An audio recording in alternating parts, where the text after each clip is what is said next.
and just don't hurry it along.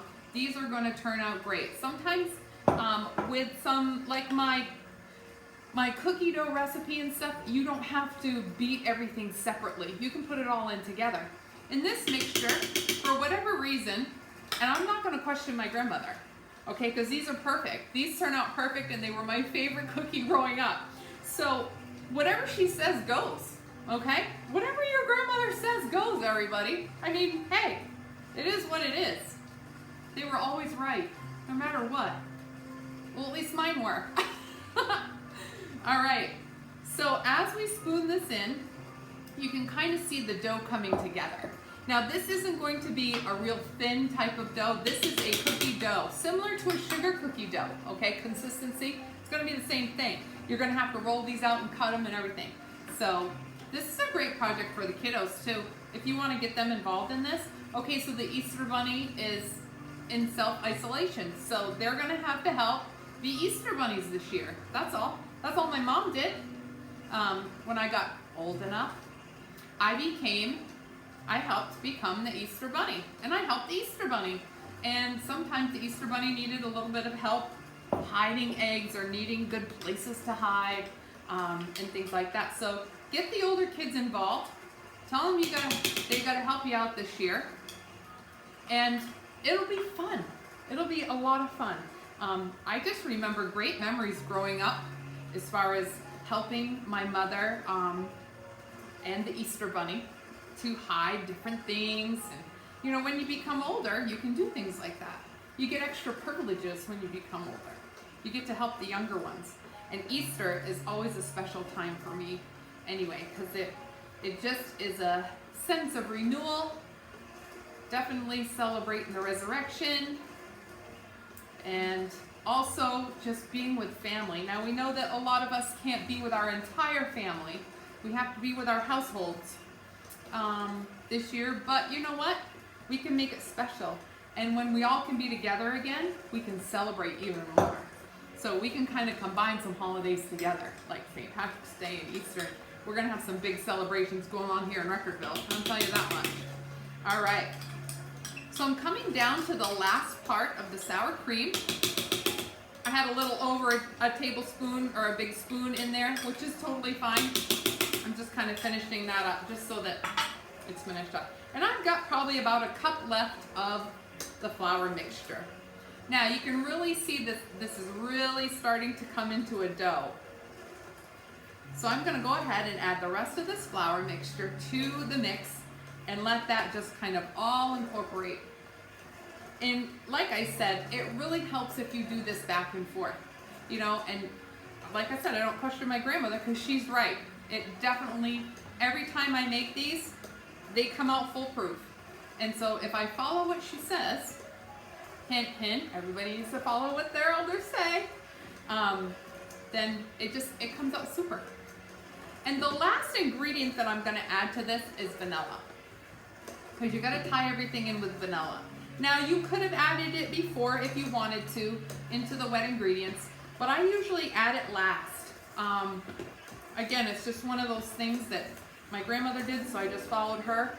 But the vanilla adds flavor, and that's all that it does. It ties all of the ingredients together with a nice, like, flavorful feel to that. So we're going to add to this 1 teaspoon of vanilla. I'm gonna go ahead and put that right down in there. Now I'm gonna let that incorporate just for about a minute or so. And when I come back, I'm gonna turn the dough out onto my surface and we're gonna cut them out. So we'll be back in just a few minutes. All right, everybody, we're back. The mix is all done, it's all incorporated, and now we're ready to start rolling out.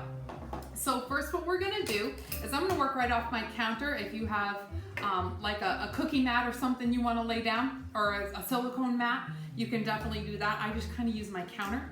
So I'm just gonna sprinkle a little bit of flour here. I'm gonna kind of move this out of the way just so you can see what we're doing here.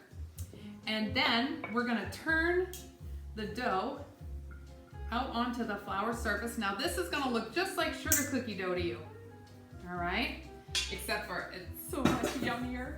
Now if you wanted to add a little bit of like lemon flavor to it. If you wanted to kind of flavor the cookies a little bit, or a little raspberry extract, you can definitely do that, okay? It's completely up to you. We're gonna kind of flour the surface, and I'm gonna take a little bit in my hands and go ahead and dust the surface of my rolling pin, okay? And then what we're gonna do is we're just gonna begin to roll this out.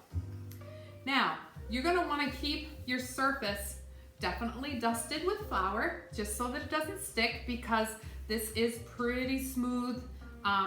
It's not sticky dough at all, but it can become sticky if you let it.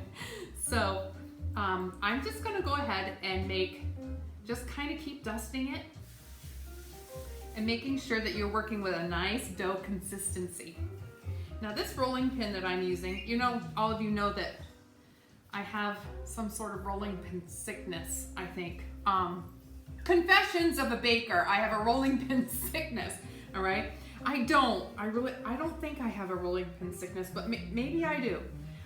This rolling pin belonged to my very dear friend Cliff. Now those of you who go to the dance hall know Cliff, or those of you and my friends know Cliff. He was a very, very special person in my life. He was my dance partner for eons and eons and eons.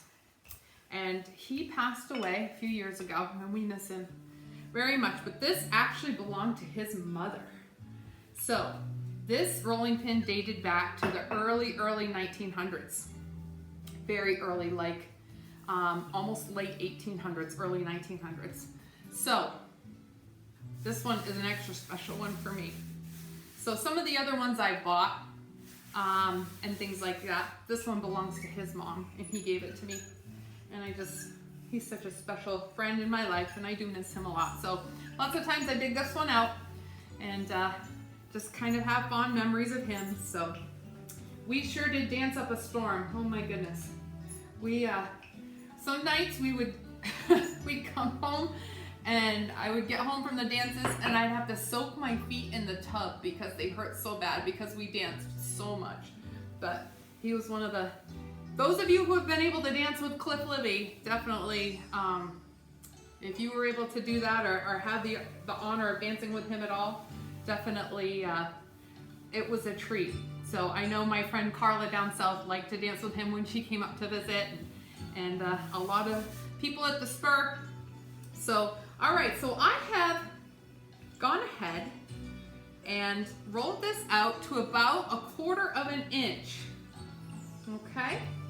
So you're not gonna want them too thin, but you're definitely not gonna want them too thick, because they're gonna be double layered, okay? And this makes quite a few cookies, but remember that these have a bottom and a top to them, okay? So I'm just gonna go ahead and make sure that this is all even. And if you have a measuring tool, like I said before, I don't, and you know, I probably should get one of these days. I'll probably break down and get one. But I do just kind of judge this with my fingers.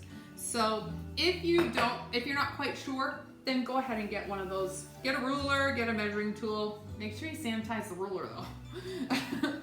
So I'm gonna go ahead and just finish kind of making sure that this is all even, and then we're gonna start cutting it out. Now, on the cutouts of these cookies, you can decide whatever thickness you want. Whatever diameter that you want on these. Now, if you want to do some shapes, if you have some cookie cutters, especially if you're doing this with a kid, you might want to dig out cookie cutters. Why not, right? Okay. So looks like this is good to go. Now I'm going to just dust this lightly with some flour. Not too much, just enough. And this dough is just perfect. I'm going to kind of iron out any lumps that I have. A couple lumps up here. And as you cut this, you can kind of re-roll it too. So you don't have to be too picky, okay? All right, now these are going to be small ones. So here I've got a set of round disc cutters. They are, what are they? They're just called cutters. There's 12 of them here. All different sizes, okay? So I'm going to pick out, for a normal cookie, I would pick out a plate. No, just kidding. Okay, so serious, Steve, you gotta be serious. So I'm probably gonna go with little tea cookies, Okay, so this one is probably a 2-inch diameter, okay? What I'm gauging, 2-inch maybe. All right, so I'm gonna have just some flour over here in the corner, and I'm gonna start cutting. Now I'm gonna continue to do this all around the whole entire mass of cookie dough here. Now, like I said, these are little ones, so they're gonna make a lot. I might do some big ones too, but these are, don't forget, now these are for little kiddos, so you don't want them giant. Well, maybe you do. If they're for adults too, if you have 2 of these, it's the equivalent to 1 cookie. So it always makes you feel like you're doing like, oh yeah, I can have 2 of these because they're little, right?